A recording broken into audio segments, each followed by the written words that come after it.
kaire, posekeis opai. Ah oui, c'est vrai, tu ne parles pas encore grec.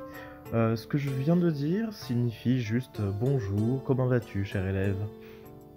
Et la vidéo d'aujourd'hui va te donner quelques informations sur l'option grec ancien, au collège Auguste Renoir. C'est une option qui est ouverte uniquement en 3e. Alors, qu'est-ce que c'est que l'option LCA grec? LCA, c'est l'acronyme pour Langues et cultures de l'Antiquité, c'est-à-dire le latin et le grec au collège et au lycée. C'est d'ailleurs un enseignement qui peut se poursuivre au lycée. Le grec ancien, c'est l'ancêtre du grec moderne, cette langue qui est parlée sur la péninsule hellénique et dans les îles de la mer Égée, mais aussi sur l'île de Chypre. Dans l'Antiquité, elle était aussi parlée dans le sud de l'Italie, en Sicile et dans plusieurs comptoirs qui ont donné le nom de grandes villes. Naples, Marseille, Nice, entre autres. La première chose que l'on apprend en grec, c'est bien entendu l'alphabet grec.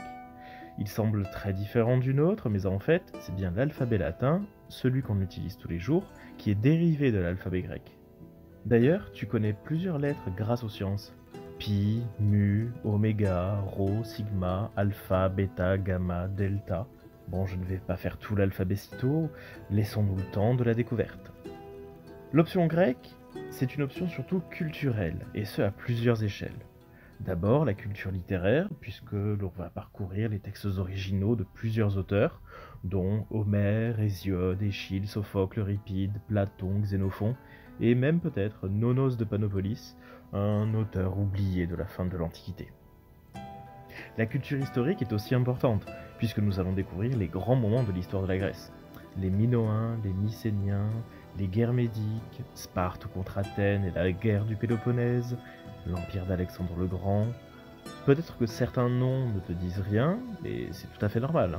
Nous avons beaucoup de vestiges à déterrer.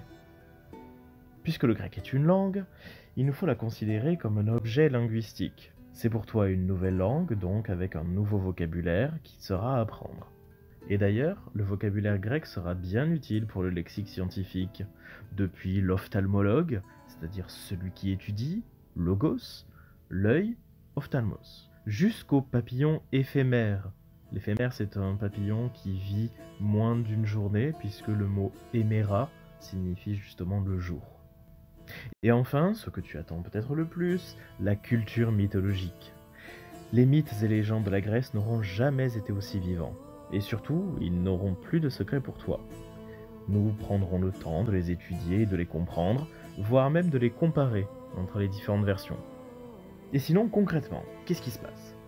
D'abord, il faut savoir que l'enseignement du grec est un enseignement de 2 heures par semaine et que l'option est ouverte seulement en 3e, avec des classes mélangées, c'est-à-dire que nous avons des regroupements d'élèves de plusieurs classes. Il y a peu de travail à la maison, l'essentiel du cours se fait effectivement en classe.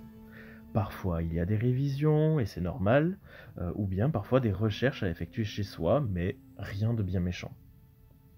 Tout cela demande quelques évaluations dans le trimestre. En général, les moyennes de classe de grec dépassent facilement les 15 sur 20, voire même les 18 sur 20. Voilà de quoi étoffer ton bulletin. D'ailleurs, ton professeur te laisse toujours une appréciation positive qui donne des conseils pour mieux réussir encore. Tu as choisi l'option, donc tu es volontaire et motivé, et surtout tu as le goût d'apprendre.